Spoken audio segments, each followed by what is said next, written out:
সরকারি চাকুরিতে কোটা বহাল রেখে হাইকোর্টের রায় স্থগিতের আবেদন করেছেন দুই শিক্ষার্থী।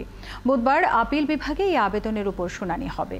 এদিকে ইতিবাচক জানিয়ে আইনমন্ত্রী বলেছেন, বিচারাধীন বিষয়ে রাজপথে আন্দোলন করে লাভ নেই। এদিকে খালেদা জিয়ার মুক্তি প্রসঙ্গে বিএনপির দাবির বিষয়ে তার প্রশ্ন, মুক্ত মানুষকে কিভাবে মুক্তি দেয়া হবে? শারমিন নীরার রিপোর্ট।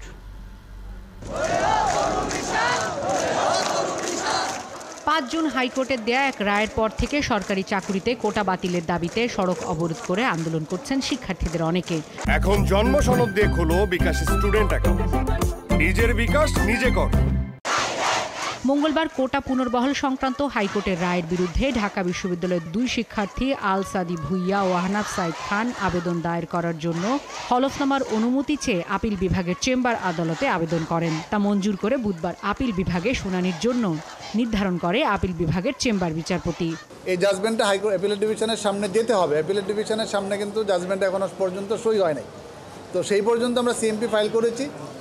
আগামীকাল অ্যাপিলেট ডিভিশন আমাদের বক্তব্য শোনার পরে যে আদেশ দিবেন, আমরা সেই আদেশ অনুযায়ী কাজ করব। মঙ্গলবার দুপুরে সচিবালয়ের শিক্ষার্থীদের আদালতে আসাকে ইতিবাচক বললেন আইনমন্ত্রীও।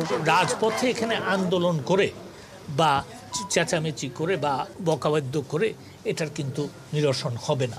আপিল বিভাগের যে মামলা, সেই মামলায় তারা পক্ষভুক্ত হওয়ার জন্য দরখাস্ত করেছে এবং এই পক্ষভুক্ত হওয়ার দরখাস্ত আমি যতদূর শুনেছি আগামীকালকে বোধহয় তার শুনানি হবে।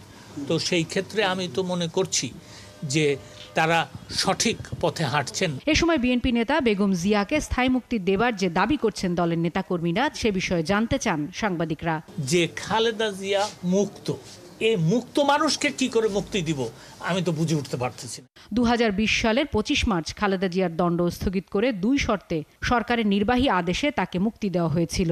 তারপর থেকে আবেদনের ভিত্তিতে 6 মাস করে তার মুক্তির মেয়াদ বাড়িয়েছে সরকার।